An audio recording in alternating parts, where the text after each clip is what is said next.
My name is Rudolf. I'm from company Primekss, and I will tell you something about down-to-earth, not the future technologies, but something that we are using every day. It's concrete, and how we are making the money, and found out that we can save also CO2, and thanks to Vermont Asset Management, can spread our technology all around the world.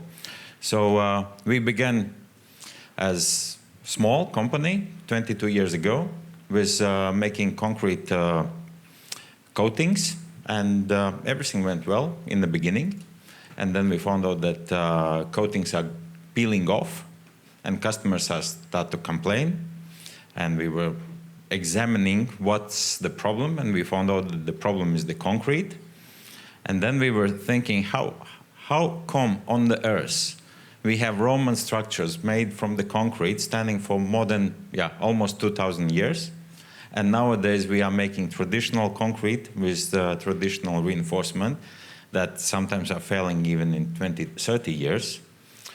So the next question that came in our mind is, how come everybody is using modern technologies and modern materials, but in the construction business we are using traditional reinforcement invented 2,000 years ago, and nothing has changed. So we tried to combine those two ideas of composite material, composing different materials in one, and ancient Roman technology of concrete and cement, and create better modern concrete. So behind all this is Smart Minds scientific committee we created in our company, engineers and doctors of concrete materials from all around the world. And with the help of many universities in Baltic states and Nordic countries, we created prime composite concrete that we are using proudly on concrete floors, which gives longer lasting concrete, zero shrinkage, means no curling, no joints needed. It is also waterproof, it is gas proof. And now we are coming to the most interesting point. The concrete created by us is 50% stronger. So we can reduce thickness of the concrete slabs. We can install them faster. And that allows us to, even if the material costs in cubic meters is higher than traditional, we can save the end price for the end user. And because we are reducing cross-section of the concrete slabs, we can save a lot of CO2 emissions. As you know, concrete industry is bigger CO2 emission producer than all the airplanes that are flying in our world all the time. We can save approximately 40% of CO2 emissions in our projects. Last year we costed 1,400,000 square meters, and I roughly calculated it's around 30,000 tons of CO2 emissions that were saved by us. Most applications are logistics centers, both indoor and outdoor. Also, new product that we have started is rough foundations for the apartment buildings. Some of the brands that are tenants or that are our customers in the buildings where we are using them. And currently we have been expanded almost all around the world. We are working in United States, Canada, almost whole Europe, India, South Africa, Russia. That's the market where we are. I was trying to be precise on time, so thank you very much. And now it's the time for questions.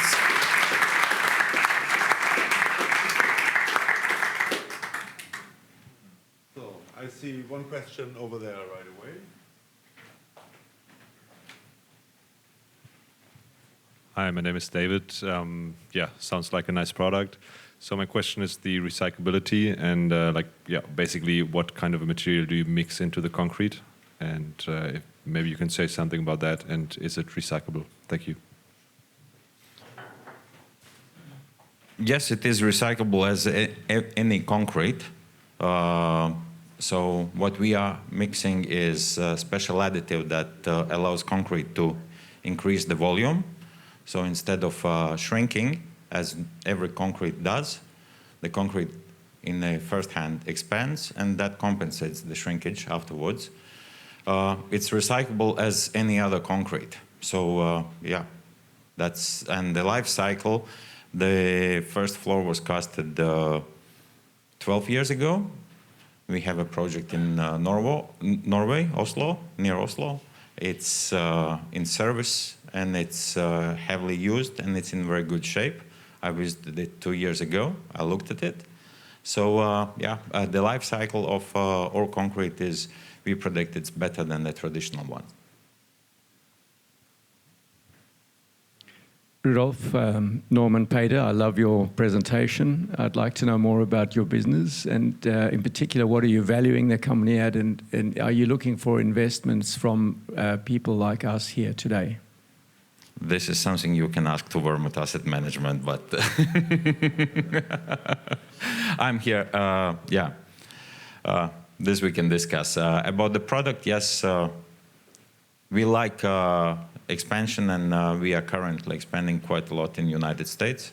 This is the main growing market currently, and we are thinking about the other ways how to more quickly, faster spread through around the world.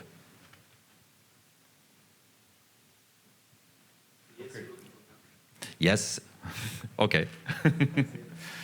And yes, we are looking for the investor in new capital.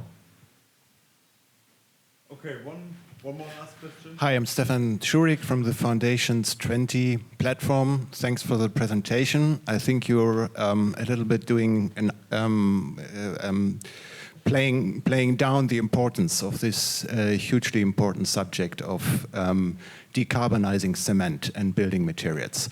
First question is, I didn't really get how you manage to reduce the CO2 emissions of your product by 40%. Maybe one more word on it. And second question, what is the most relevant rate limiting factor for your business? Where is your biggest barrier?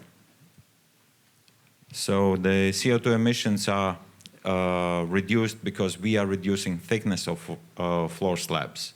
Traditional reinforcement requires floors for the normal warehouses to be 15 or 18 centimeters.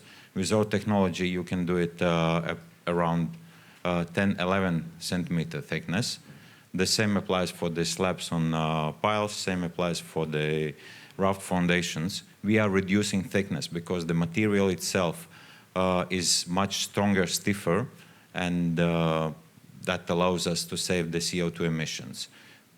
Thinner slabs, less cement, less CO2 emissions. Regarding the biggest obstacles, yeah, I would say these are regulations in several countries where concrete or cement industry has very strong lobby. For example, France has been, and Germany as well. But France has the law that says the concrete slab has to be 15 centimeters, not less. Even if we have wonderful slabs all around Europe, in the United States, in India, that are casted with 10 or 9 centimeters for the same loads. Same here in Germany.